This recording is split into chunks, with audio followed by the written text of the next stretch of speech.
natin lang ito, nakakailya. Okay. Magandang umaga. So, nandito na naman nga po ako sa Barangay Punon. So, may nakita po ako dito.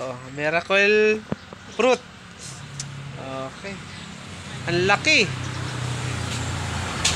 Parang buko. So, yung gusto nitong bumili, binibenta po ito ni ate. Magkano po ang isa, te? 75, sir. Ito ang isang ganito. Malaki, 100. Pag malaki daw po, 100 ang benta ni ate. Pagka medyo maliit, 75. So, marami po itong kagamutan sa katawan natin. Ayan. So, ito nga po si kuya. So, iinumin niya. Parang wine daw po ang lasa. Ayan. Ayan po yung ginawa nila dun sa Miracle Fruit. Sarap. Sarap daw.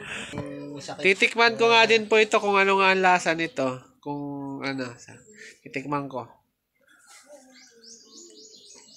Oo nga, masarap pala. Parang ang red wine. Ayan. Parang doon CCR mo yan, sir.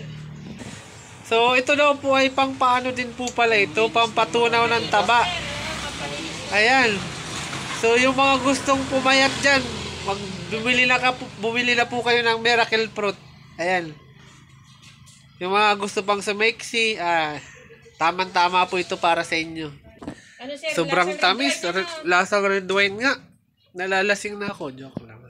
Joke lang, hindi po yun alak. Gamot po yan. Katas po yan ng Miracle Fruit. Ayan po. So, parang red wine nga po talagang lasa. Ayan po, ayan. Sa yung gusto nito, dito lang po yan sa Barangay Punon. Ayan. Good morning po ulit. So, naandito na nga po ako sa Barangay Angeles. Dito sa may tapat ng diesel oil. Ayan, may pupuntahan pa ako dito. At naandito na po siya. Ito po. So, bibisitahin ko lang po ang papagawa niyang CR. Saan banda? Yan, sir. Bubutasan namin dyan, sir. Tapos, ayun po yung magiging CR, sir. Yan, sir. Ito po, sir,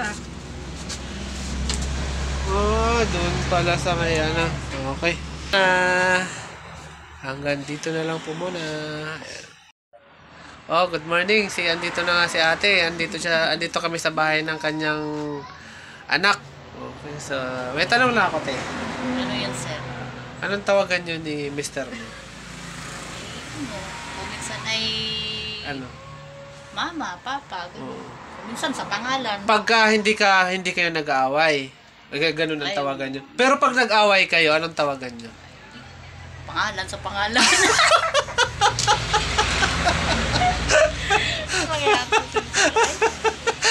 Di ba? Ganun pala yung tawag pag nag-away.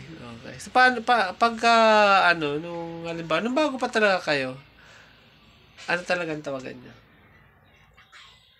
Hindi, ang tawagan naman namin nun ay talagang kung minsan yung unang lang, kung G, ganyan. Ganun lang. Okay, so yun lang pala yung wala sa amin yung tawagan na yung pantawag nila nung ngayon. Kumusta naman ang buhay ngayon? Ito, pahirap ng pahirap. Bakit? Sabi ka, bakit nasabi mo pahirap ng pahirap? Bakit? Ano yung nagpapahirap ngayon sa sa buhay natin? Ano ba? Ang paghihirap sa financial, sa relasyon bilang mag-asawa. Ay, isa pa pala yun. Alam mo, yugot na si ate sa mga anak pa. Kasama na yun, sir. Oo. So, pero mahal mo? Syempre naman. Nandito ba naman ako, sir? Ang titiis ba naman? Mantakin mo, sir, 26 years. 26 years na kami magsama. Kung hindi ko siya mahal, aabot ba naman ng 5 yung anak ko, di ba? Kung ipapa-percent ko sa'yo 1 to 10, ilang kung ipapa-rate ko sa'yo ng 1 to 10, sa 1 to 10, anong yung sa pagmamahal mo sa kanya? 1 to 10. 10 ang pinakamataas. Ilan nga? Sabihin mo dito. Siguro na lang, kalahati. Kalahati na lang, nabawasan. So, pwede pa namang ibalik yun. So, ang lahat ng bagay, kung ang ano sabi nga ay, pag nagkamali ka, pwede pang itama yun. Huwag ka maniniwala doon na pag nabasag ng salamin, hindi na mabubuo, pero mali sila doon. Iba po ang salamin, tsaka ang relasyon ng tao na. So, nabalitaan mo yung nangyari sa Katnil. Ay, syempre, sir. Oh. Idol Nasaktan ka ba? namin yun. Nasaktan ka din ba doon? Ay, Ano? hanggang ganun, sir. Idol eh.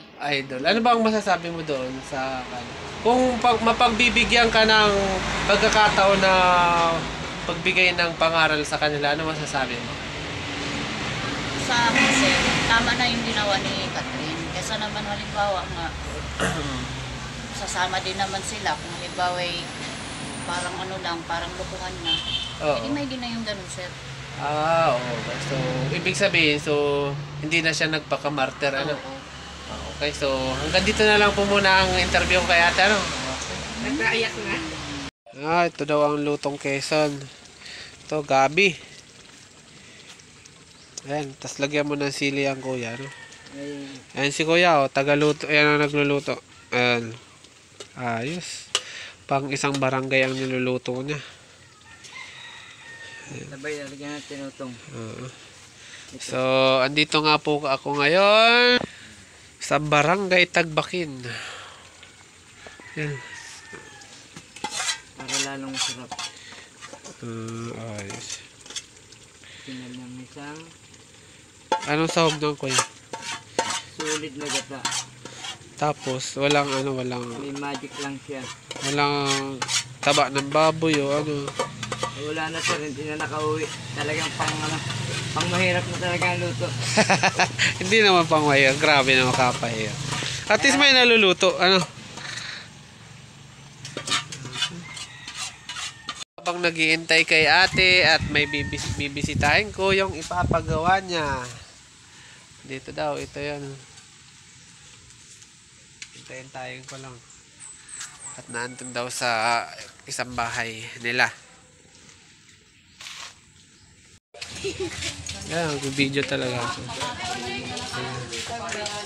Ayan. Buti na lang nandito si ate. Bilot pa pala.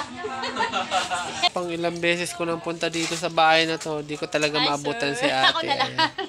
Okay. Ayan. Shout out ka na, shout out ka na. Pasaway, sir. Pasaway. So, sa unang tingin, kala mo may malaking asong nakatali. Pero pag tingnan mo, ayan, maliit lang pala. Oh, ayan oh.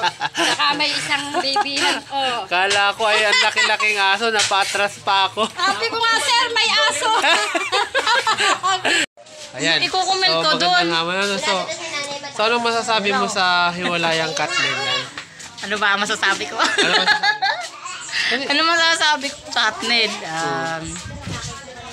Magbabalikan pa yun. Oh, yun Paano lang. mo nasabi?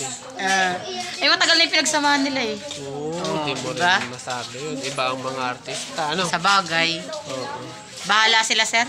O kayo ni asawa mo, ilang taon na kayo nagsasama? Kami matagal na. Ilang Mga Ilan? years na ba kami? Ilan? 12 years ako din nagkaanak ay. Ay Bale, di ilan 12 plus 7. Pa-8 na yung anak ko. Ay di 20 years na kami. 20 years.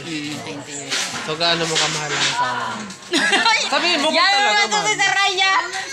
Kung mahal mo, sabihin mo. Naman si Sir, pagtatawanan ako dyan Dali eh. na, okay lang. Parang Yan, tato si Sir sige, Ray. sabihin mo. Sabihin mo. Ano, mahal? Oo. Kung Siyempre, gaano mahal. nga, kung sa i-rate mo ng 1 to 10. 10. 10. Ay, ayos. Anong tawagan yun ni asawa mo? Mahal. Ay, parang Toblerone, ano? Tamis. Sir. Anong sekreto nyo bakit tumagal ng ganyan ang pagsasama? Parang may manong iba. Ano? Bakit ganun ang sekreto? Ano? Kailangan ng unawaan. Unawaan, tapos? Ano pa ba? Ano? May... Ano? Ano ba? Ano pa? Tiwala. Oo, tiwala. Tapos yung... Ano ba tawag doon? Pagpasensyahan, yun. Ayun. Di ba? So, Kailangan yun. totoo ba yung sinasabi nila na mas maganda daw mas tumitibay daw ang pagsasama sa pag may away. May away bati, ganun. Oo. Totoo yun. Totoo yun. Okay, confirm nga Totoo talaga. yun, di ba? Dami na nagsabi. Hindi naman yun na sa akin. nawawala. Basta so hanggang dito na lang po muna.